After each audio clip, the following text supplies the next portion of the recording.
आज हम बात करेंगे भारत में आधुनिक शिक्षा के विकास की। जब भारत में आधुनिक शिक्षा के विकास की बात करते हैं तो इसकी शुरुआत होती है यूरोपियंस के भारत आगमन से। यूरोपियंस जब भारत आए तो भारत में उन्होंने शिक्षा का उपयोग ईसाई धर्म के प्रचार प्रसार के लिए किया। यानी शिक्षा का उद्देश्य क्या था कि किसी भी तरह से ईसाई धर्म का प्रचार प्रसार हो सके। इसके लिए उन लोगों ने लगभग 16वीं शताब्दी के 17वीं शताब्दी में 17वीं शताब्दी के आसपास 16वीं 17वीं शताब्दी में बहुत सारे स्कूल ओपन किए, जिनको मिशन स्कूल्स कहा जाता था। उनको क्या कहते थे? मिशन स्कूल कहते थे। ठीक है, लेकिन वो स्कूल के लेवल तक थे। अगर हम भारत में उसके बाद अगर आप देखोगे 1773 1773 जो है वह भारत के इतिहास में एक बड़ा ही इंपॉर्टेंट ईयर है। 1773 में के पहले तक अगर आप देखोगे, ईस्ट इंडिया कंपनी का जो राज्य था वो बहुत ज्यादा कंट्रोल तो नहीं था, लेकिन भारत के बहुत बड़े हिस्से पे फैला हुआ था। कई ऐसे हिस्से थे जो उनके कंट्रोल में टेक्निकली नहीं थे, लेकिन फिर भी वो मानते थे कि ये हिस्से हमारे हैं, उसके लिए लोकल राजाओं के साथ उनकी जंग चल रही थी। ठीक है, लेकिन फिर भी एक बहुत बड़ा हिस्सा उनके कब्जे में था और उन्होंने पूरे भारत को तीन प्रोविंसेस में यानी तीन प्रांतों में डिवाइड कर रखा था, तीन स्टेट में डिवाइड कर रखा था। वो था बंगाल, मद्रास और बॉम्बे। अब इन तीनों की खासियत ये थी कि इन तीनों में तीन अलग अलग लोग इन तीनों एरिया को गवर्न करते थे। यानी तीनों एरिया के तीन अलग अलग गवर्नर होते थे। तीनों एरिया के तीन अलग अलग मिलिट्री चीफ होते थे, जो अलग अलग तरीके से उन तीनों एरियाज को गवर्न कर रहे थे। अब ईस्ट इंडिया कंपनी कोई एक पॉलिटिकल सेटअप तो था नहीं, वो एक इंडस्ट्रियल यूनिट थी, वो एक बिजनेस क्लास था। तो उसका मेन टारगेट क्या था? अर्निंग, मैक्सिमम प्रॉफिट अर्न करना। इसके लिए उन्होंने क्या करना स्टार्ट किया? भारतीयों से मैक्सिमम टैक्स वसूल करना स्टार्ट किया। क्लियर है?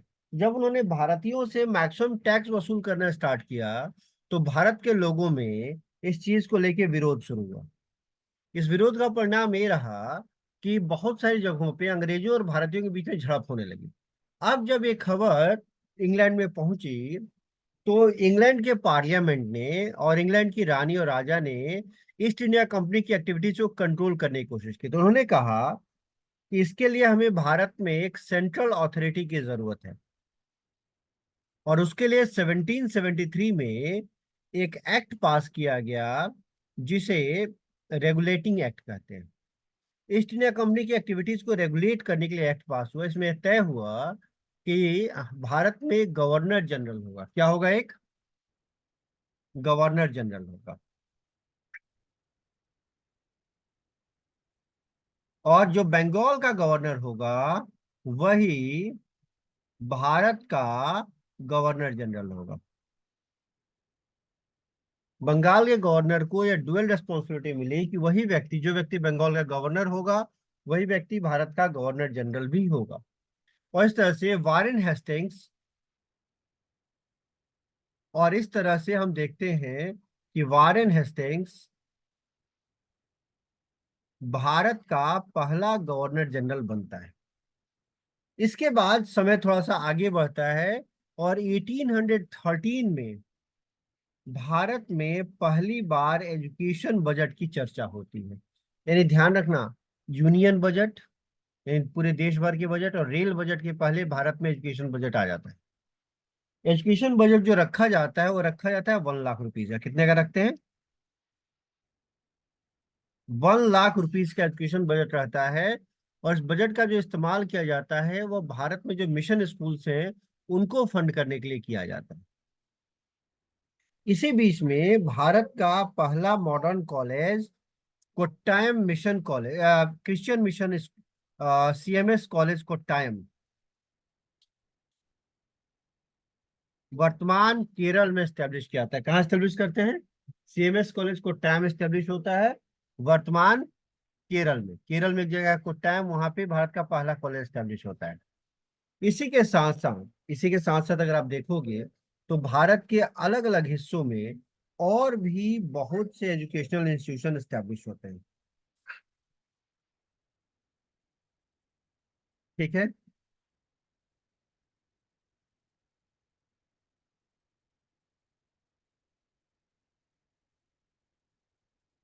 बहुत सारे नए कॉलेज खुलते हैं। ठीक है। और इसमें अगर आप देखोगे तो उसमें हिंदू कॉलेज भी खुलता है, उसमें आपको मदरसे भी खुलते हैं, इसके अलावा गर्ल्स कॉलेज खोला जाता है। तो बहुत सारे डेवलपमेंट्स होते हैं। ठीक है। क्लियर है चीज?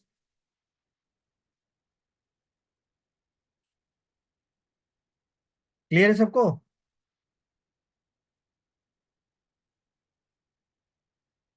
इसमें सबसे इंपॉर्टेंट ये है कि एक कलकत्ता कॉलेज खोला जाता है इसी बीच में। कलकत्ता कॉलेज जो खुलता है, यह राजा राममोहन रॉय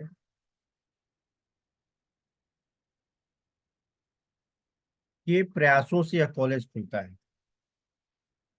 इसके अलावा तीन संस्कृत कॉलेज खुलते हैं।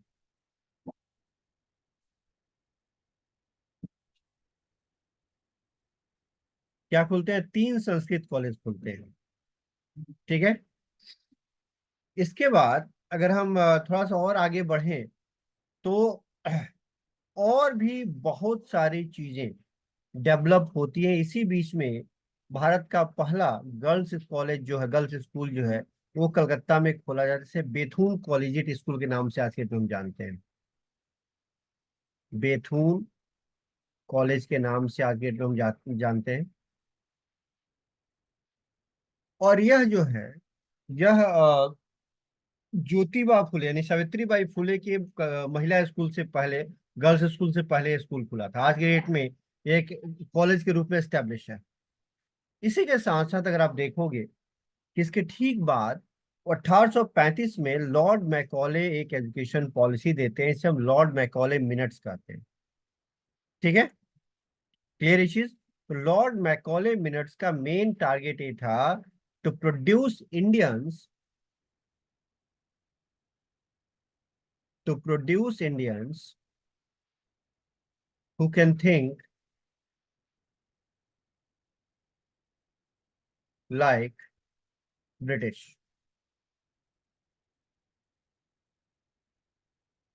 and to create a workforce to maintain British rule in India। तो लॉर्ड मैकॉले ने कहा कि हमें एक ऐसा एजुकेशन सिस्टम भारत में लागू करना है जिसमें हम जब भारतीयों को पढ़ाएं तो वह रहें तो तन से भारतीय, लेकिन मन से अंग्रेज हो जाए। वह रंग में काले हो, रंग में भारतीय हो, रंग में गोरे नहीं हो, लेकिन सोच में गोरे होने चाहिए। ठीक है। तो उनका टारगेट ये था कि हम एक ऐसा वर्कफोर्स, एक ऐसा कामकाजी ग्रुप क्रिएट करें जो भारत में ब्रिटिश रूल को मेंटेन करने में हेल्प करे। ठीक है। दूसरा काम उन्होंने किया कि पर्शियन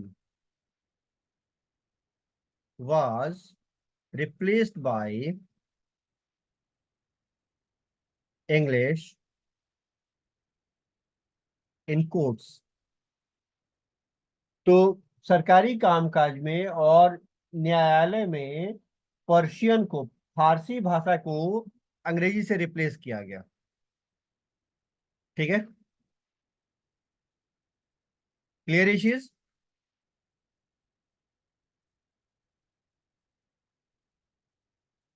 इसके बाद अगर आप देखोगे बेथुन कॉलेज स्टैब्लिश होता है, बेथुन कॉलेज के बाद यह हुआ था 1835 की बात है। उसके बाद आपको पूसा बिहार में एग्रीकल्चर इंस्टीट्यूट स्टैब्लिश होता है।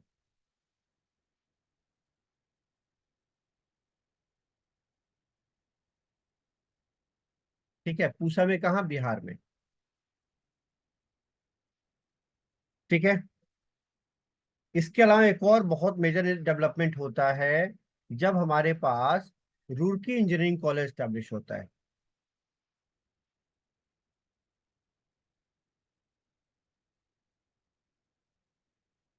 रुड़की में क्या स्टैब्लिश होता है? Roorkee engineering college. ठीक है। यह सब डेवलपमेंट होते हैं। इसके ठीक बाद आता है ईयर हमारे पास 1854 का। 1854 का ईयर जो है उसे बहुत इंपॉर्टेंट ईयर है मॉडर्न इंडियन एजुकेशन के लिहाज से, क्योंकि इस साल, उस समय इंग्लैंड में ईस्ट इंडिया कंपनी के डायरेक्टर हुआ करते थे वुड्स। ठीक है। वुड ने एक डिस्पैच भेजा, एक ऑर्डर भेजा जिसे वुड्स डिस्पैच कहते हैं, और इस डिस्पैच के माध्यम से भारत में अंग्रेजी एजुकेशन, इंग्लिश एजुकेशन के डेवलपमेंट की बात की गई कि किस तरह से हम इंग्लिश एजुकेशन को, ब्रिटिश एजुकेशन को इंडिया में लागू कर सकते हैं, किस तरह से हम फैला सकते हैं। ठीक है। इसमें यह कहा गया कि it is the responsibility of states to promote education in India. Clear है। यह स्टेट यानी राज्य की जिम्मेदारी है कि वह भारत में एजुकेशन को प्रमोट करे। ठीक है। इन्होंने एक विशेष प्रकार के, एक स्पेसिफिक टाइप के हायरार्की की बात की। Guys just give me a minute, एक मिनट दे दो मुझे। चलो स्टार्ट करते हैं। तो इन्होंने कहा कि जो वुड्स डिस्पैच था इसमें यह कहा गया कि पूरे एजुकेशन सिस्टम को 3 लेवल में डिवाइड किया गया, यानी हिरारकी, एजुकेशन की हिरारकी तय की गई। ठीक है। तो हिरारकी में क्या कहा गया कि सबसे पहले बॉटम होगा, सबसे बेसिक लेवल होगा। ठीक है। तो एट द बॉटम, बॉटम में क्या होगा? वर्नाकुलर। वर्नाकुलर का मतलब जानते हो गाइस? वर्नाकुलर का मतलब जानते हो? वर्नाकुलर का मतलब जानते हो?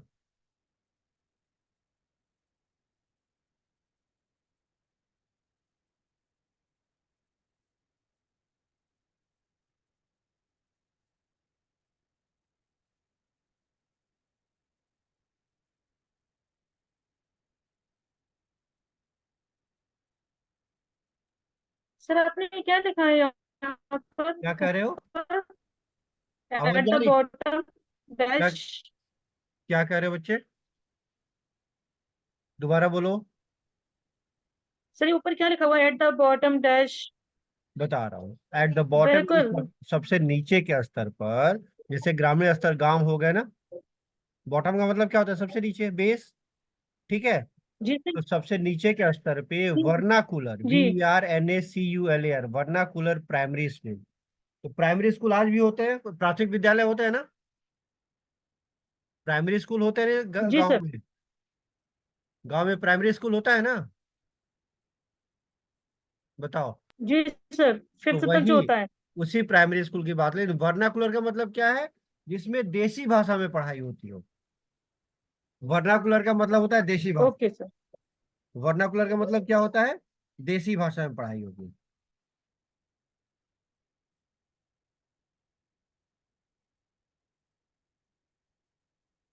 Affiliated colleges. डिस्ट्रिक्ट लेवल पे, जिले के स्तर पे क्या होगा? Vernacular high, Anglo vernacular high school होंगे, यानी अंग्रेजी और देसी दोनों भाषाओं को मिला के पढ़ाई होगी हाई स्कूल में। और फिर क्या होंगे?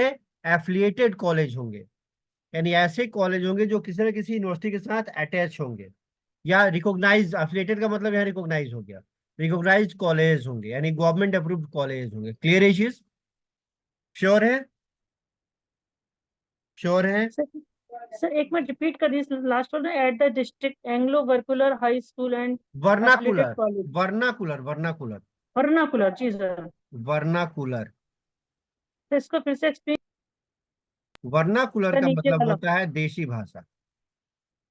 सर वो तो क्लियर हो गया, जो बोला था डिस्ट्रिक्ट एंग्लो वाला वो बता दीजिए। बताता हूँ, बताता हूँ। एंग्लो मतलब अंग्रेजी। देखो, सबसे बेसिक लेवल पे जो प्राथमिक स्तर पे जो पढ़ाई होगी, उस डिस्पैच ने क्या कहा कि हम यहाँ पर भारत में एक सर्टेन, एक निश्चित एजुकेशन सिस्टम लागू करेंगे। उसके लिए उसने कहा कि पूरा जो एजुकेशन सिस्टम होगा वह 3 लेयर में होगा, 3 लेवल में होगा। ठीक है। सबसे पहले ग्रामीण स्तर पे, बेसिक स्तर पे, सबसे निचले स्तर पे, बेटा शोर मत करो, सबसे पहले निचले स्तर पे हमारे पास क्या होंगे, देशी भाषा वाले प्राइमरी यानी प्राथमिक स्कूल होंगे। ठीक है, क्लियर है चीज, क्लियर है। जी के सर। बाद जिले के स्तर पे जो होंगे वह हाई स्कूल होंगे, लेकिन हाई स्कूल कैसे होंगे, उच्च विद्यालय कैसे होंगे, वह होंगे सर एंग्लो वर्नाकुलर, यानी उसमें एक मिनट। एंग्लो यानी एंग्लो मतलब इंग्लिश, यानी उसमें इंग्लिश और देशी भाषा दोनों में पढ़ाई होगी। क्लियर है। उसके साथ साथ क्या होंगे, सर एफिलिएटेड। आपने जो बोला ना, सर हाँ आपने जो कहा अभी कि देसी भाषा, इसका मतलब सर ये है कि जिस स्टेट की जो लैंग्वेज होगी उस भाषा में बात होगी, बिल्कुल। या सर केवल हिंदी की बात चल रही है यहाँ पर? नहीं नहीं, केवल हिंदी की बात नहीं होगी, तमिल भी होगा जो उसमें, जिस स्टेट संस्कृत का भी है, होगा। जिस इलाके का है, वो इलाके की भाषा रहेगी। हाँ, हिंदी मुख्य भाषा रहेगी, लेकिन हिंदी के अलावा बाकी भाषाएं भी रहेंगी, बंगला है तो बंगाली है, ठीक है, मराठी हो जाएगी, गुजराती हो जाएगी, तो क्षेत्र वाइज ओके हो जाएगा, लेकिन हिंदी ओके मुख्य सर। भाषा रहेगी। क्योंकि हिंदी पूरे देश को जोड़ है तो हिंदी मुख्य भाषा हो जाएगी, लेकिन हिंदी के अलावा बाकी जो देशी भाषाएं हैं उसकी बात भी हो रही है यहाँ पे। फिर उसने कहा कि इसके अलावा वहाँ क्या होंगे, एफिलिएटेड कॉलेज होंगे, यानी रिकॉग्नाइज्ड कॉलेज होंगे। और इसके बाद सबसे ऊपर क्या रहेगा,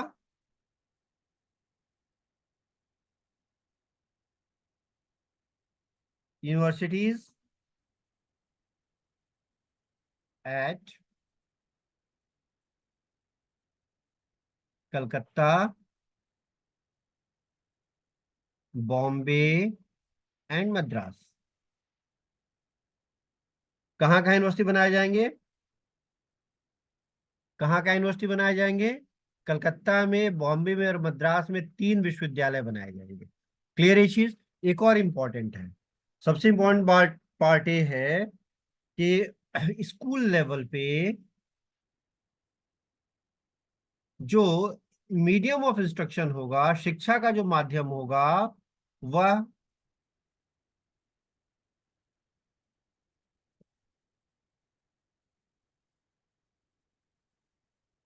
वर्नाकुलर होगा, यानी देसी भाषा होगी, और हायर लेवल पे इंग्लिश होगी।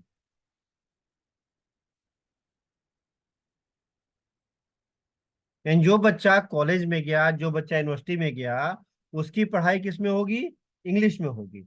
लेकिन जो बच्चा स्कूल में पढ़ाई कर रहा है, हाई स्कूल में है, तो इंग्लिश और हिंदी और लोकल लैंग्वेज जैसे मान लेते हैं हिंदी मिला के होगी। और जब ग्रामीण क्षेत्र में पढ़ेगा, प्राइमरी स्कूल में पढ़ेगा, तो वहाँ भाषा क्या हो जाएगी, हिंदी, फारसी, तमिल, जो हो सकता है वो हो जाएगी। कोई डाउट इसमें, इसमें कोई डाउट। चलो इस पेज में कोई डाउट है तो बताओ, इस पेज में कोई डाउट गाइस। सर इसके नोट्स वगैरह नहीं मिलेंगे सर? सब कुछ नोट करना पड़ेगा हमें? इससे बहुत ज्यादा कुछ याद करने वाला तो नहीं है, बट मैं कोशिश करूंगा कि आप लोगों को नोट मिल जाए इसका। ठीक है, जी एक सर। बार वीडियो देख लोगे ना तो ऑर्डर आपको याद रहेगा। ऑर्डर से मतलब है समझ में चीजें होनी चाहिए कि कब कौन सी चीज आई है।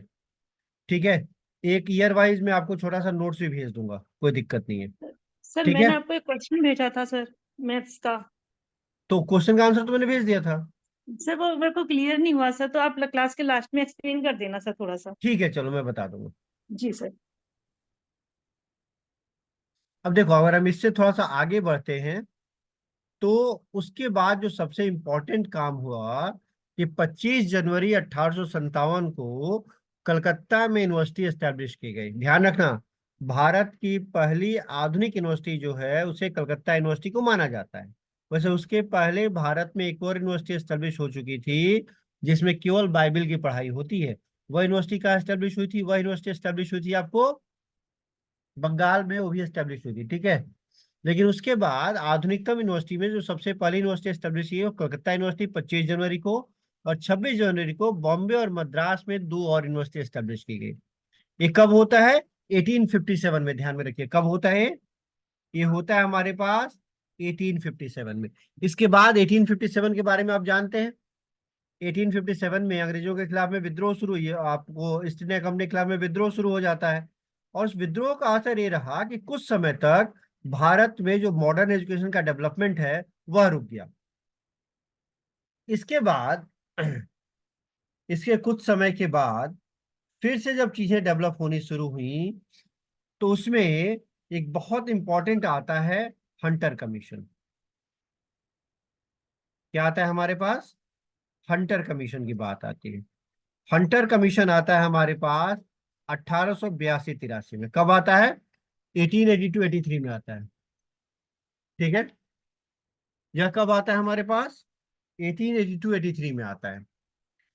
हंटर कमीशन को स्थापित किया गया था कि जो वुड्स डिस्पैच था,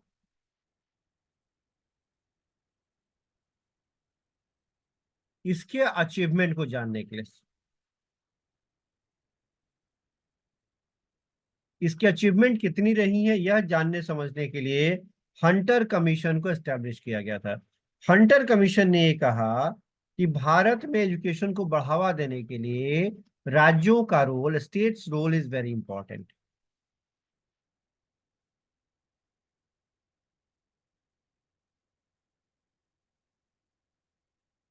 ठीक है, क्लियर है चीज?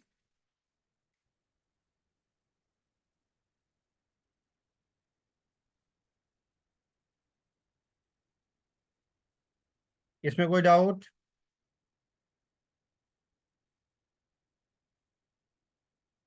इसमें कोई डाउट गाइस? उसने ये कहा कि भाई भारत में एजुकेशन को बढ़ावा देने के लिए स्टेट का जो रोल है बहुत जरूरी है। इसके बाद उसने कहा कि हमें जो पावर्स है, जो शक्तियां हैं एजुकेशन वाली, उसे डिस्ट्रिक्ट और म्युनिसिपल बोर्ड्स को ट्रांसफर, यानी जिले को और म्युनिसिपैलिटीज को ट्रांसफर करना चाहिए।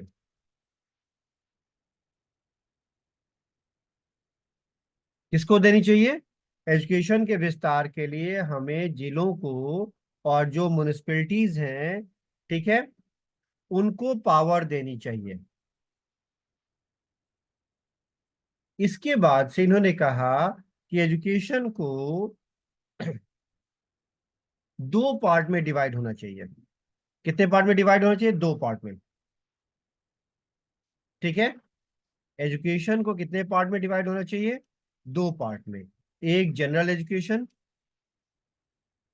और दूसरा वोकेशनल एजुकेशन। जनरल एजुकेशन जिसमें हम जैसे जनरल आप बीएमए करते हो ना, एक वो वाली चीज हो गई। और दूसरा वोकेशनल एजुकेशन जिसमें आप स्किल सीखते हो, जिसमें आप कोई नई चीज सीखते हो। ठीक है। ये सब सिखाने की जो बात आती है, यह बात पहली बार कब आती है? हंटर कमीशन के द्वारा आती है। उसी टाइम पे भारत की तीसरी यूनिवर्सिटी एस्टेब्लिश होती है, जो इलाहाबाद यूनिवर्सिटी है।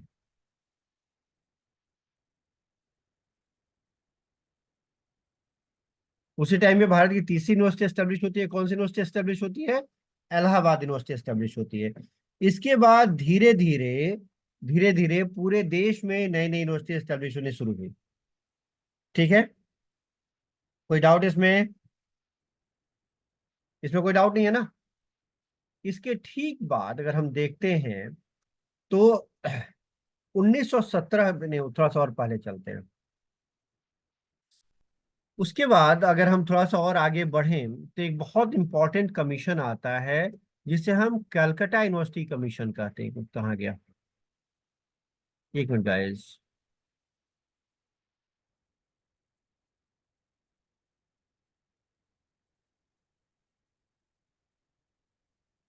इसके ठीक बाद कलकत्ता यूनिवर्सिटी कमीशन 1912-13 में स्टेब्लिश होता है। वह अपनी रिकमेंडेशन देता है। ठीक है। बहुत इंपॉर्टेंट रिकमेंडेशन होती है जिसमें वो ये कहता है,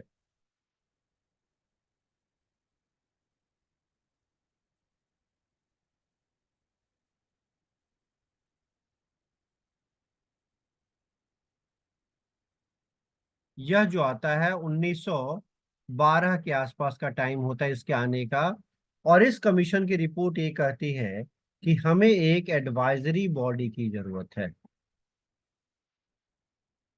यानी हमें एक ऐसे बॉडी की जरूरत है जो एजुकेशन के मुद्दे पे राज्यों को सलाह दे सके। क्या कर सके? राज्यों को सलाह दे सके। और इसे ध्यान में रखते हुए एक बहुत इंपॉर्टेंट बॉडी की स्थापना होती है जिसका नाम होता है CABE। क्या स्टैब्लिश होता है? CABE, सेंट्रल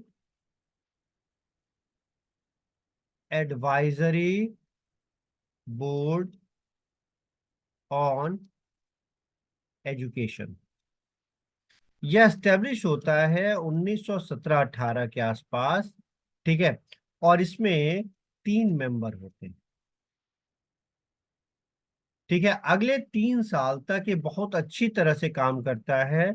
1920-21 आते आते, और इसका काम क्या होता है?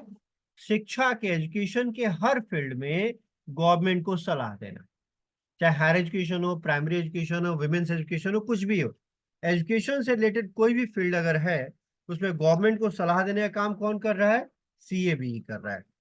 समस्या तब आती है जब 1920-21 के बाद अंग्रेज गवर्नमेंट जो है वह CABE को बंद करने की कोशिश करती है, और वह यह कहती है कि हमारे पास फंड नहीं है कि हम इसे आगे रन कर सकें। तो 1923 तक आते आते इसे बंद कर दिया जाता है। ठीक है। और लेकिन 3 साल में इसने बहुत जबरदस्त काम किया होता है। उसके बाद हम थोड़ा सा और आगे बढ़ते हैं, फिर एक नई कमेटी बनती है। वो कमेटी रिकमेंड करती है कि हमें CABE की जरूरत है, जिसके बाद CABE को दोबारा स्टेब्लिश किया जाता है, और तब से लेके अब तक वो काम कर रही है। अब उसमें बहुत सारे परिवर्तन होते हैं, बहुत सारे चेंजेस होते हैं, बहुत सारी नई चीजें एडप्ट होती हैं।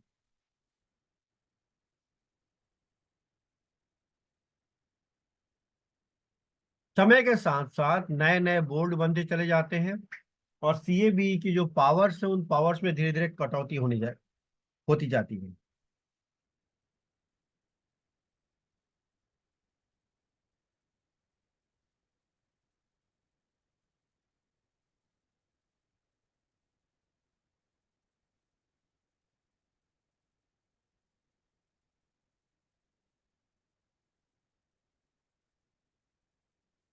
ठीक है।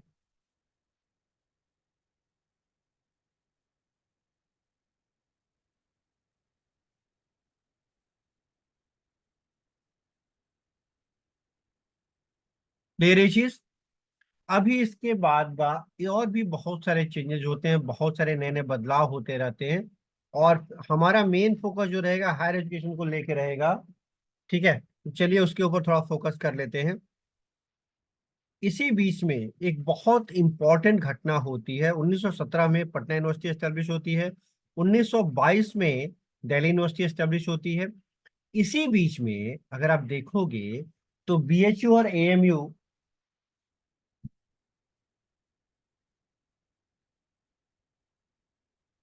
BHU और AMU का भी एस्टेब्लिशमेंट होता है।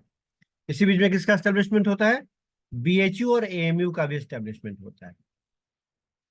सेकेंड वर्ल्ड वॉर खत्म होते होते ब्रिटिश गवर्नमेंट को ये लगता है कि आखिर हम किस तरह से अ, इन यूनिवर्सिटीज को मैनेज करें, इन्हें फंड करें। तो इसके लिए यूनिवर्सिटी ग्रांट कमेटी 1944 में बनाई जाती है। 1944 में यूनिवर्सिटी ग्रांट कमेटी बनाई जाती है। ध्यान रखिए, यूनिवर्सिटी ग्रांट कमीशन नहीं जो अभी है, ध्यान रखिएगा, उन्हें university grant commission, university grant committee बनाई जाती है। किस लिए? ताकि BHU और AMU को मैनेज किया जा सके। और यह ईयर कौन सा है हमारे पास? 1944 है। BHU का फुल फॉर्म पता है ना? BHU का फुल फॉर्म पता है गाइस? और AMU का फुल फॉर्म पता है? BHU और AMU का फुल फॉर्म पता है? बताओ।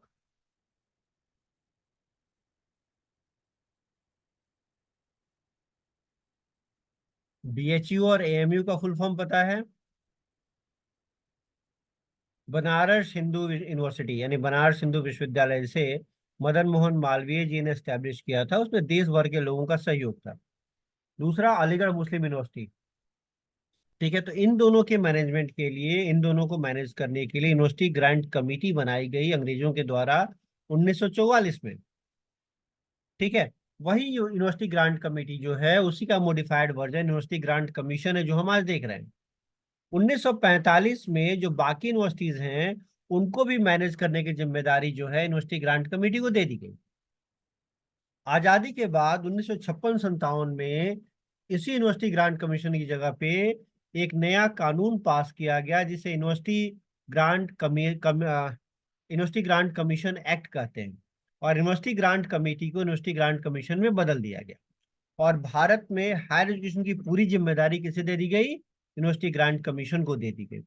चाहे टेक्निकल एजुकेशन हो या नॉन टेक्निकल एजुकेशन हो, सबकी जिम्मेदारी किसके पास थी? यूनिवर्सिटी ग्रांट कमीशन के पास थी। इसके अलावा जो सबसे बड़ी बात ये हुई कि यूनिवर्सिटी ग्रांट कमीशन न केवल यूनिवर्सिटीज का तो ग्रांट देता था, बल्कि उनकी क्वालिटी चेक करने की जिम्मेदारी भी उसी के पास थी, यूनिवर्सिटीज को रेगुलेट करने की जिम्मेदारी भी उसी के पास थी। तो यूनिवर्सिटी ग्रांट कमीशन के पास बहुत सारी जिम्मेदारियां थी। और जब एक ही व्यक्ति के पास अलग अलग तरह की जिम्मेदारियां होती हैं तो वहां पे क्लैश ऑफ रेस्पॉन्सिबिलिटी आता है। यानी जिस आदमी के पास कानून बनाने की क्षमता है वही आदमी कानून लागू भी करेगा, और वही आदमी उससे अलग एक दूसरा भी कानून बनाएगा। तो वहां पे क्या होगा? आपस में क्लैश होगा, क्लैश ऑफ रेस्पॉन्सिबिलिटी आती है, जिम्मेदारी के बीच में क्लैश आता है, क्लैश होता है। और जो क्लैश के कारण क्लेश होता है उससे काफी सारी समस्याएं खड़ी होती हैं। तो अच्छा, दूसरी एक बहुत बड़ी समस्या ये थी कि 1835 भारत का जो पूरा संविधान है, अगर आप उसे देखोगे तो हमारे यहाँ का संविधान है, कहीं का ईंट कहीं का रोड़ा भानुमति ने कुनबा जोड़ा। कहीं का ईंट कहीं का रोड़ा भानुमति ने कुनबा जोड़ा। ठीक है, तो भारतीय संविधान जो है उसमें पूरी दुनिया भर के अलग अलग संविधानों से चीजों को लेके भारतीय संविधान बनाया गया। हमारे पास कुछ भी हमारे संविधान में ओरिजिनल नहीं है, सही बात तो है। हमने पूरी दुनिया से चीजों को उठाया है और इसमें से थोड़ा बहुत मॉडिफाई करके हमने अपने अनुसार उसे बदलने की कोशिश की है। इसमें सबसे इंपॉर्टेंट ये रहा कि भारत के संविधान का जो बेस है वह कौन सा एक्ट है बताओ? भारत के संविधान का बेस क्या है, कौन सा एक्ट है बताओ?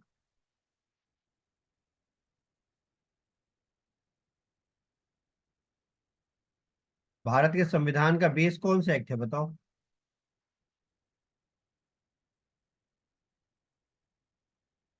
सर क्या पूछा आपने सर? भारत का जो वर्तमान संविधान है वह संविधान किस कानून पर आधारित है? सर ये तो नहीं पता सर। बहुत इंपॉर्टेंट क्वेश्चन है। देखो, आपको पता है जालियांवाला बाग क्यों हुआ था?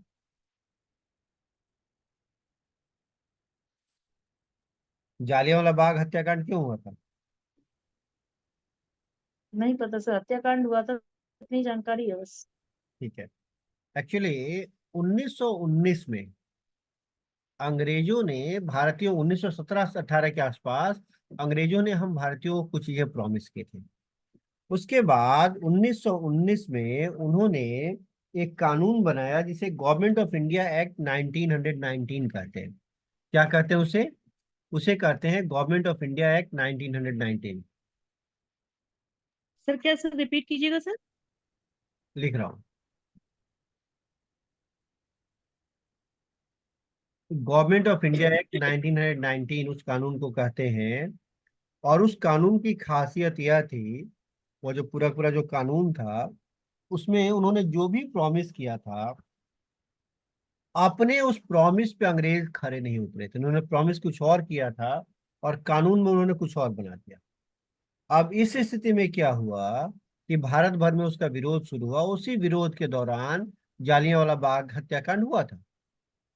तो जब ये लोग बैसाखी मनाने के लिए मूलतः जालियांवाला बाग में इकट्ठा हुए तो अंग्रेजों को लगा कि ये लोग इस कानून का विरोध करने के लिए इकट्ठा हुए हैं।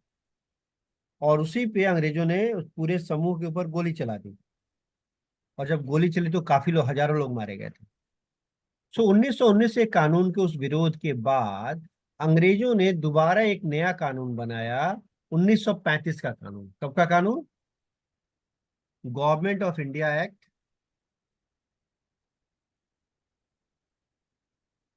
1935। इसी कानून के आधार पर भारत का आधुनिक संविधान बेस्ड है। यानी भारत का जो संविधान लिखा गया वह इसी कानून को आधार बनाकर लिखा गया।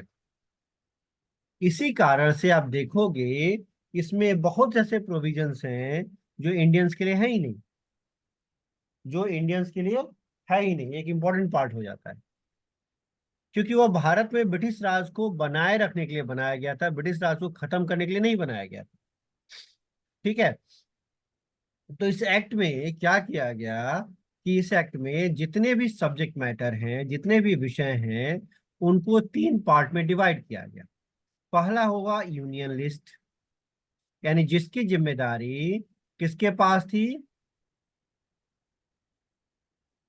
आपको सेंट्रल गवर्नमेंट के पास थी। फिर प्रोविंशियल लिस्ट था, और फिर जो था वो कंकरेंट लिस्ट था। आज भी हम यही पैटर्न फॉलो करते हैं। जितने भी सब्जेक्ट मैटर हैं उसको 3 पार्ट में डिवाइड किया हुआ है। कुछ विषय ऐसे हैं जिसकी जिम्मेदारी सेंट्रल गवर्नमेंट के पास है, जैसे डिफेंस हो गया, कम्युनिकेशन हो गया, रेलवे तक की जो जिम्मेदारियां जो राष्ट्रीय स्तर पे हैं, या विदेश मंत्रालय हो गया, इस तरह की जो भी चीजें हैं वो सेंट्रल गवर्नमेंट के पास है। कुछ चीजें स्टेट गवर्नमेंट के पास है, जैसे पुलिस हो गया, जमीन हो गया, जो लैंड के जो एक्ट्स होते हैं, इस तरह के एक्ट के कानून बनाने का अधिकार किसके पास है? आपको स्टेट के पास है, जिसे हम प्रोविंशियल लिस्ट कहते थे।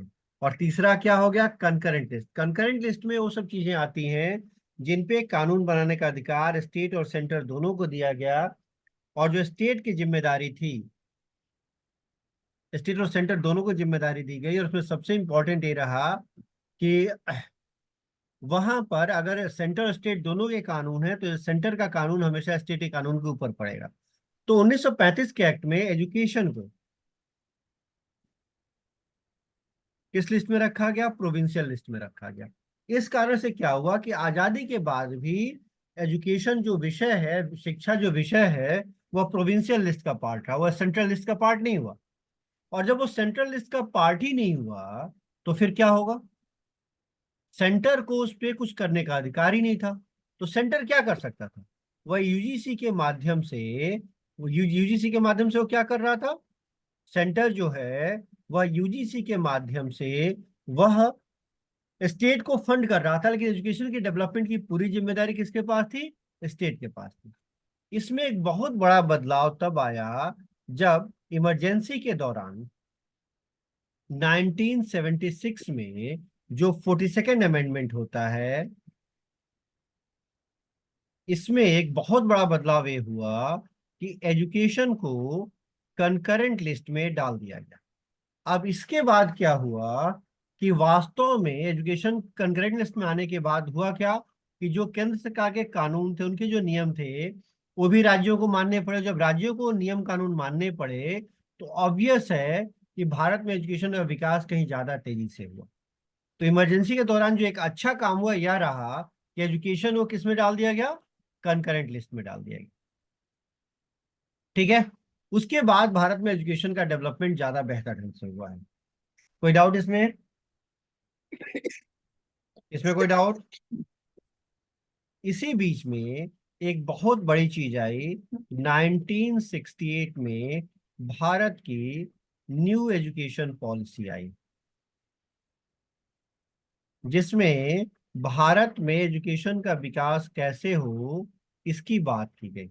इसके बाद अगली पॉलिसी आती है 1986 में, अगेन न्यू एजुकेशन पॉलिसी आती है, जिसमें भारत के एजुकेशन सेटअप को पूरी तरह से बदलने की बात की गई है। और फिर फाइनली जो आती है वह 2020 में फिर से एनईपी आता है, जिसमें भारत के एजुकेशन सिस्टम को बदलने का प्रयास होता है। और ये सारी पॉलिसीज इसलिए आई ताकि भारत के एजुकेशन को हम अंतर्राष्ट्रीय मानदंडों के अनुरूप या अंतर्राष्ट्रीय जो सेटअप है उसके अनुरूप बना सके। क्लियर है चीज? अब चलो, तो जो 1986 की एजुकेशन पॉलिसी थी, उससे कुछ एक इंपॉर्टेंट पॉइंट्स की चर्चा करते हैं हायर एजुकेशन को लेके। तो 1986 की पॉलिसी में सबसे पहला काम ये हुआ कि टेक्निकल एजुकेशन को अलग किया गया, तकनीकी शिक्षा को अलग किया गया। टेक्निकल एजुकेशन को क्या कर दिया गया, अलग कर दिया गया, और जनरल एजुकेशन को अलग कर दिया गया। जनरल एजुकेशन की जिम्मेदारी यूजीसी को दी गई और टेक्निकल एजुकेशन की जिम्मेदारी all India council for technical education AICTE को दी गई। ठीक है, एआईसीटीई को 1987 में एआईसीटीई एक्ट के द्वारा, पार्लियामेंट के द्वारा एस्टेब्लिश किया गया। क्लियर ये चीज। यूजीसी एक अम्ब्रेला बॉडी रह गई, यानी जो कुछ भी हायर एजुकेशन में जो कुछ भी होगा वो सब यूजीसी के अकॉर्डिंग होगा, लेकिन सबका जो रेगुलेशन होगा उसके लिए अलग अलग बॉडी हो जाएगी। इसमें एक काम और किया गया कि क्वालिटी ऑफ एजुकेशन के लिए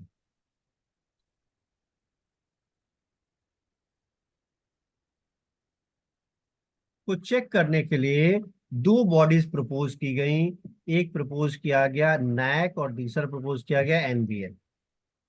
नैक मतलब national assessment and accreditation council, एक इसे प्रपोज किया गया, और दूसरा क्या प्रपोज किया गया कि हमारे यहाँ एक नेशनल बोर्ड ऑफ एक्रेडिटेशन होगा। अब तो खैर बहुत सारे बोर्ड हैं, बट उस समय यही दो बोर्ड प्रपोज किए गए ताकि भारत में क्वालिटी ऑफ एजुकेशन को भी जज किया जा सके, भारत में एजुकेशन की क्वालिटी क्या है इसके बारे में भी हम जानकारी प्राप्त कर सके। यहां से फिर चीजें आगे बढ़ती हैं। 1992 अगेन एक बहुत इंपॉर्टेंट ईयर है भारत के एजुकेशन के इतिहास में, जब प्लान ऑफ एक्शन की बात होती है। यानी 1986 में जो न्यू एजुकेशन पॉलिसी आई थी वह कितनी इम्प्लीमेंट हुई उसकी चर्चा करते हैं। तो यह देखा गया कि बाकी सब तो किया गया है, लेकिन कोई भी असेसमेंट एंड एक्रेडिटेशन काउंसिल नहीं बनाया गया। कोई भी ऐसी काउंसिल नहीं बनाई, कोई भी ऐसा सेटअप नहीं बनाया गया जो शिक्षा में क्वालिटी, यानी जो गुण है, जो गुणात्मक जो टेस्ट होता है शिक्षा का, उसको कोई चेक कर सके। इसको देखते हुए 1994 में यूजीसी ने नैक को एस्टेब्लिश किया। कहाँ पे? बैंगलोर में। अब उसका नाम बेंगलुरु हो गया है। और उसी टाइम पे 1994 में ही एआईसीटीई ने एक और बहुत इंपॉर्टेंट इंस्टीट्यूशन को एस्टेब्लिश किया, NBA, national board of accreditation course से। कहाँ एस्टेब्लिश किया गया? दिल्ली में। तो जो नैक एस्टेब्लिश हुआ, तो नैक जो है वह नॉन टेक्निकल एजुकेशन के लिए था।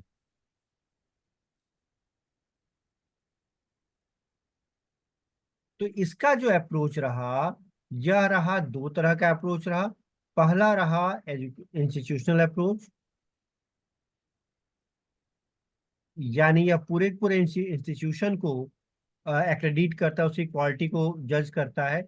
या फिर डिपार्टमेंटल रहा, यानी यह किसी डिपार्टमेंट को जज करेगा। जैसे मान लो कहीं पे कोई फिजिक्स का डिपार्टमेंट है, मैनेजमेंट का डिपार्टमेंट है, उस डिपार्टमेंट की क्वालिटी को जज कर सकता है, रेटिंग कर सकता है, उसकी ग्रेडिंग कर सकता है, या फिर पूरे पूरे यूनिवर्सिटी या इंस्टीट्यूशन की ग्रेडिंग कर सकता है। एक और इम्पॉर्टेंट पार्ट ये है कि नैक के साथ जो अदर रेगुलेटरी बॉडीज हैं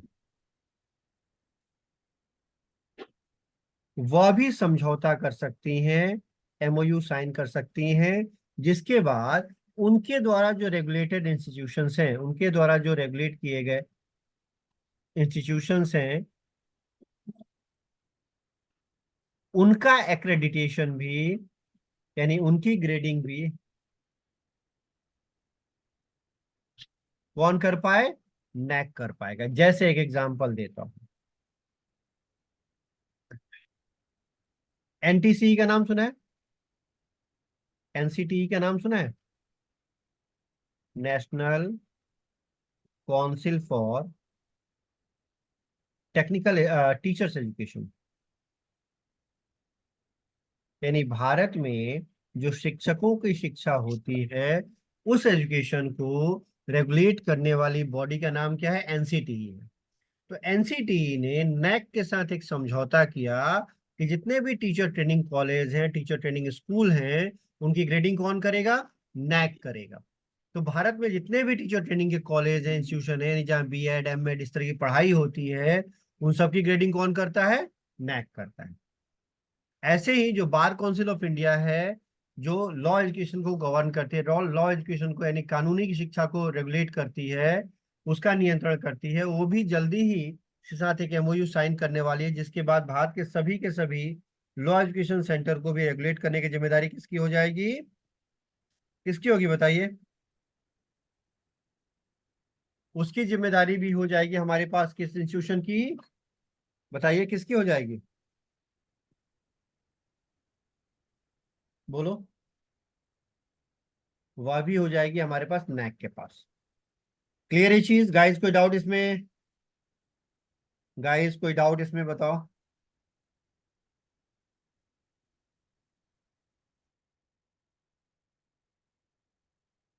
इसमें कोई डाउट, कोई क्वेश्चन?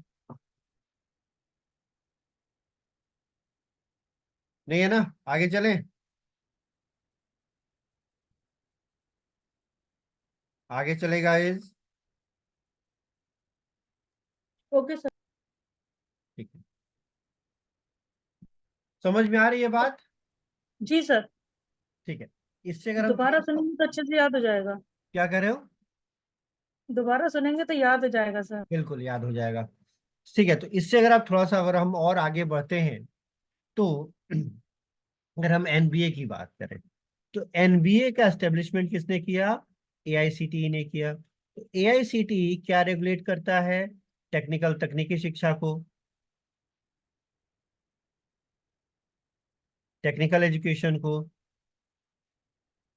तो अगर वो टेक्निकल एजुकेशन को गवर्न करता है, तो टेक्निकल एजुकेशन को एक्रेडिट करने के लिए, यानी उसकी क्वालिटी को जज करने के लिए, उसके गुणात्मक स्तर को जज करने के लिए एनबीए काम करता है। तो एनबीए का जो पहला अप्रोच था, इनिशियल जो इसका अप्रोच था, प्रारंभिक जो इसका अप्रोच था, वह क्या था?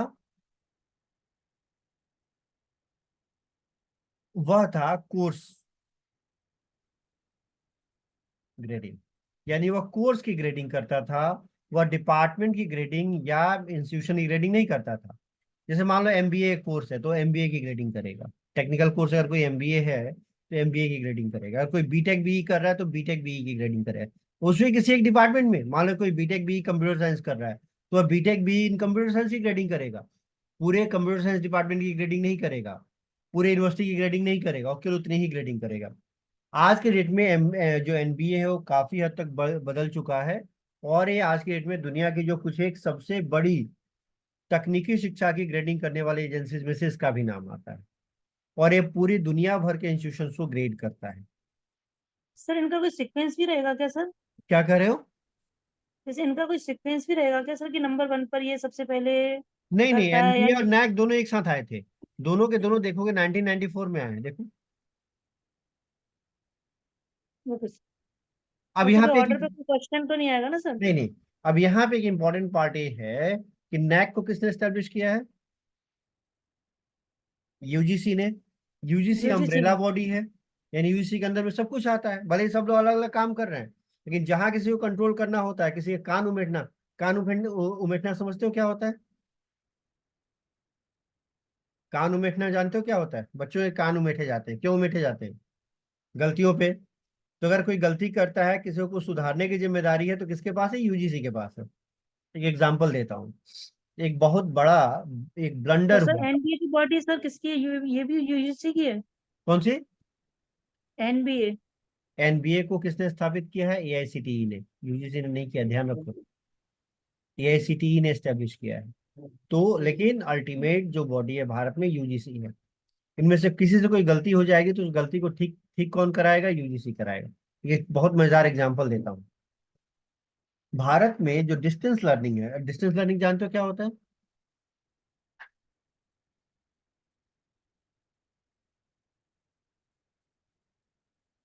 डिस्टेंस लर्निंग कोर्स जानते हो क्या होता है? दूर शिक्षा जो कॉरेस्पॉन्डेंस कोर्सेज होते हैं, कॉरेस्पॉन्डेंस जानते हो ना? गाइस कॉरेस्पॉन्डेंस जानते हो ना?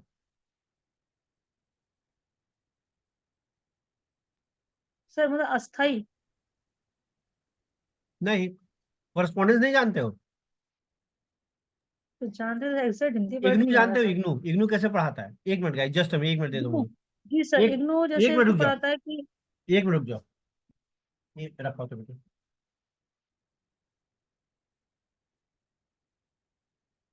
दे, रखो हमारे पास, बहुत सुंदर, ये रखा मुझे।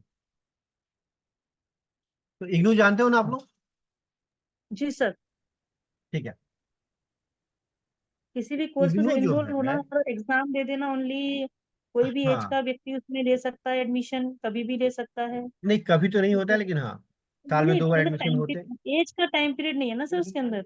हाँ, तो एक बार और जनवरी में सर होता है, एक बार इंटरनल जुलाई में एडमिशन इंटरनल्स होता है। देने होते हैं केवल, और उसके बाद एग्जाम देने होते हैं, और घर से ही होती है सर पूरी स्टडी। बिल्कुल, उसी को हम क्या कहते रेगुलर हैं, क्लासेस डिस्टेंस भी लर्निंग, होती हैं। जी। दूर शिक्षा।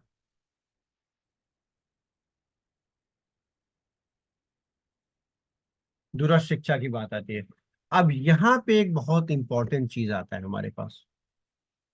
भारत में दूरस्थ शिक्षा का जो प्रारंभ होता है, डिस्टेंस लर्निंग कोर्स का जो प्रारंभ होता है, थोड़ा सा डाइवर्ट हो रहे हैं हम लोग क्योंकि आवश्यक है हम लोगों के लिए। तो भारत में जो दूरस्थ शिक्षा का स्टार्टिंग होता है, इसकी प्रस्तावना, इसका प्रस्ताव सबसे पहले के कामराज ने रखा था। किसने रखा था?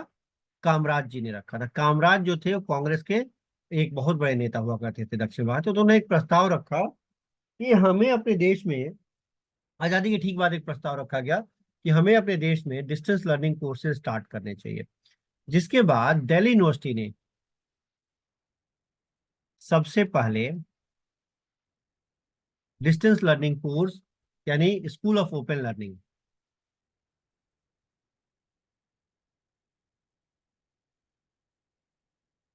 की शुरुआत 1960s में की। ठीक है। लेकिन भारत का पहला डिस्टेंस लर्निंग यूनिवर्सिटी जो है,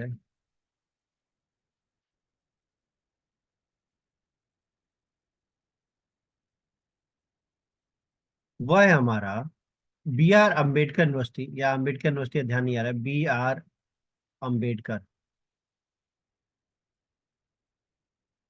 ओपन यूनिवर्सिटी। इसका नया नाम बदल के हो गया Telangana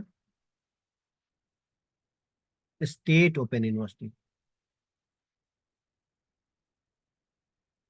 doctor B R Ambedkar Telangana state open university इसका नया नाम कर दिया गया है।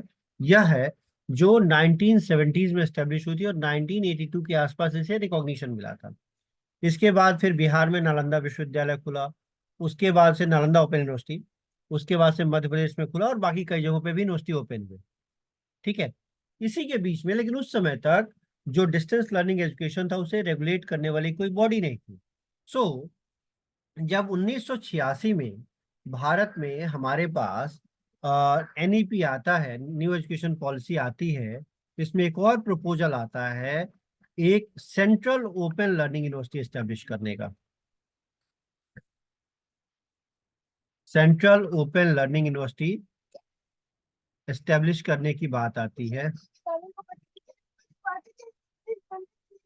ठीक है। सेंट और इसके बाद बहुत इंपॉर्टेंट रहा कि लगभग उसी टाइम पे इग्नू एक्ट पास हुआ।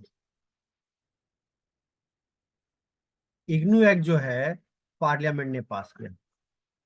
अब इस एक्ट में एक छोटा सा प्रॉब्लम आ गया। प्रॉब्लम नहीं कहेंगे, एक ऐसी चीज आ गई जिसने एक बहुत बड़ा ब्लंडर क्रिएट। क्या हुआ कि इग्नू एक्ट का जो पार्ट है वह हो गया, इग्नू एक्ट में ये प्रपोजल डाला गया।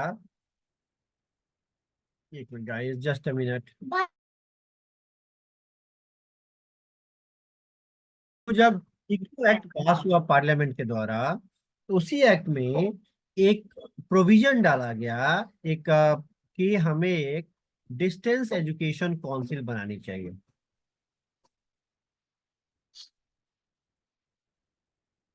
ठीक है।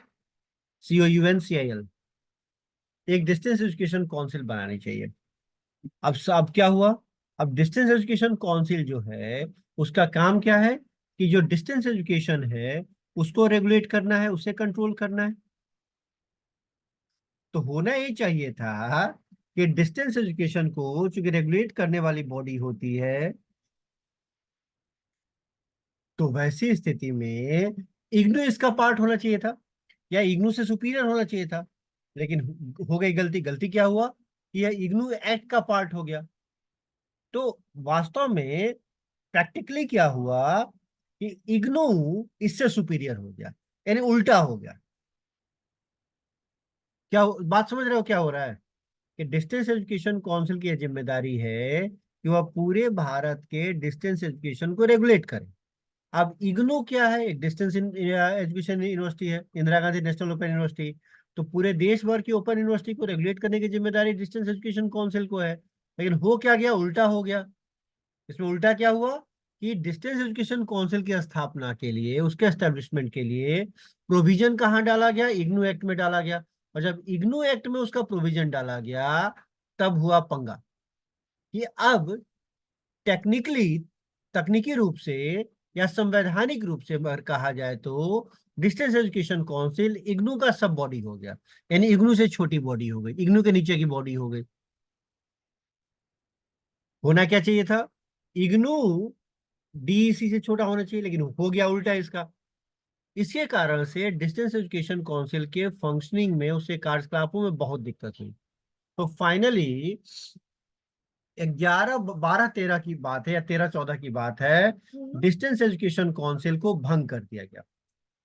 ठीक है, क्या कर दिया गया? उसे डिसॉल्व कर दिया गया। और डिसॉल्व करने के बाद यूजीसी ने एक नई काउंसिल बनाई, जिसका नाम क्या है? Distance education board. देख रहे हो? सो टेक्निकली अगर देखा जाए तो यूजीसी जितने भी रेगुलेटिंग बॉडीज हैं उन सब का बॉस है। डायरेक्टली इनडायरेक्टली सबके सब उसको डायरेक्टली इनडायरेक्टली उसके रिपोर्ट करते हैं, या फिर मतलब उसके कंट्रोल में डायरेक्टली इनडायरेक्टली है तो सब मिनिस्टर ऑफ एजुकेशन के कंट्रोल में, लेकिन कहीं ना कहीं यूजीसी उन सबका सुपर। यह एक बहुत इंपॉर्टेंट पार्ट हो जाता है। ठीक है। खैर, अब इसके बाद से यहां तक चीजें क्लियर है मुझे लग रहा है। तो मुझे लगता है आज की क्लास को इसी पॉइंट पे रोकते हैं, और फिर हम लोग कल मिलते हैं। आज की जो वीडियो है मैं यूट्यूब पे डालने वाला हूँ। ठीक है गाइस, आज की वीडियो को मैं यूट्यूब पे डालने वाला हूँ गाइस। तो चलिए फिर मिलते हैं कल की क्लास में। कल 2 घंटे की क्लास होगी। कल मॉर्निंग में क्लास होगी, 2 घंटे की क्लास होगी। टाइम मैं थोड़ी देर में अप कर दूंगा, आपको बता दूंगा। Sir timing. टाइमिंग कल का टाइम, आप 1 मिनट रुक जाओ।